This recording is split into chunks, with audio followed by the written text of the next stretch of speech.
হরে কৃষ্ণ। আজ হচ্ছে জহ্ন সপ্তমী। এই জহ্ন সপ্তমী সম্বন্ধে পদ্মপুরাণে বর্ণনা করা হয়েছে। বিশেষ করে এই বৈশাখ মাসে এই শুক্লা সপ্তমী তিথিতে গঙ্গা মাতাকে জহ্নমুনি পান করেছিলেন এবং তার জানু দিয়ে, এবং পদ্মপুরাণে বলা হয়েছে তার দক্ষিণ কর্ণ দিয়ে গঙ্গা মাতাকে আবার বার করে দিয়েছিলেন। তাই জন্য গঙ্গার আর এক নাম হচ্ছে জাহ্নবী।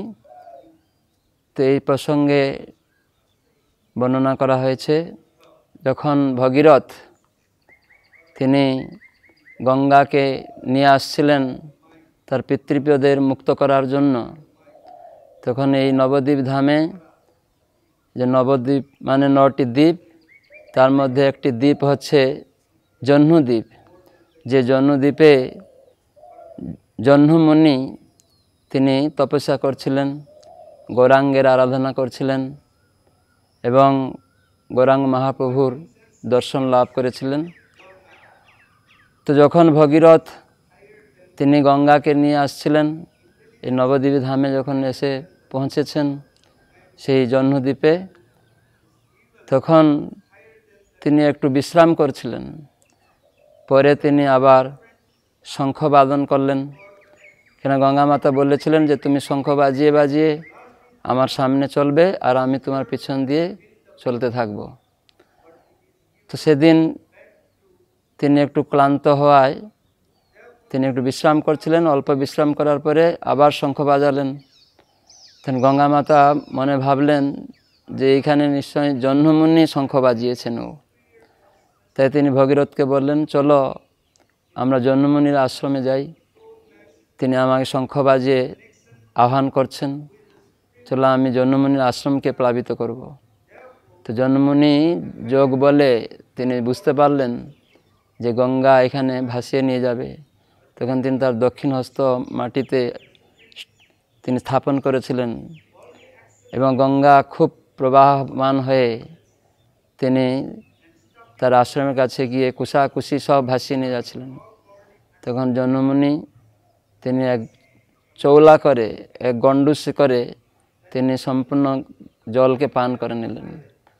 তখন ভগীরথ তিনি দেখলেন গঙ্গা মাতা আর নেই, গঙ্গা যে প্রবাহিত হয়ে আসছিল সেই জল কোথাও গেল।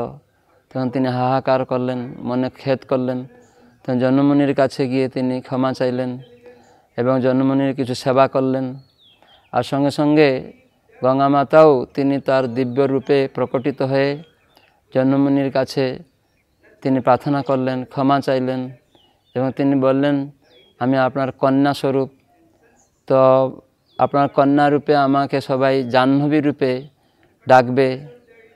তখন জহ্নমুনি খুব সন্তুষ্ট হলেন দুইজনের প্রতি এবং তিনি তার পদ্মপুরাণ অনুসারে তার দক্ষিণ কর্ণ দিয়ে তিনি আবার গঙ্গা মাতাকে প্রকাশ করলেন, বা নবদ্বীপ ধাম মাহাত্ম্যে বলা হয়েছে তার জাহ্নু থেকে তিনি গঙ্গাকে আবার প্রকট করলেন, জাহ্নুকে চিরিয়ে বের করলেন।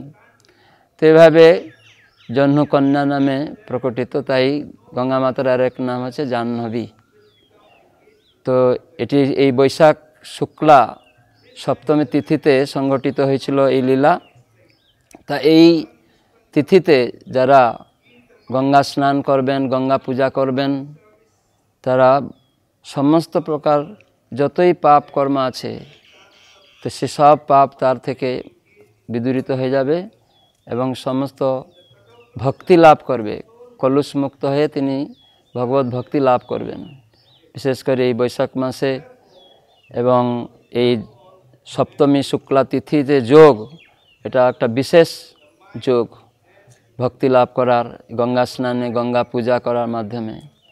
তো সেজন্য গঙ্গা মাতার স্মরণ করা, যদি বহু দূরে কেউ থাকেও তারাও গঙ্গা স্নান করতে পারেন।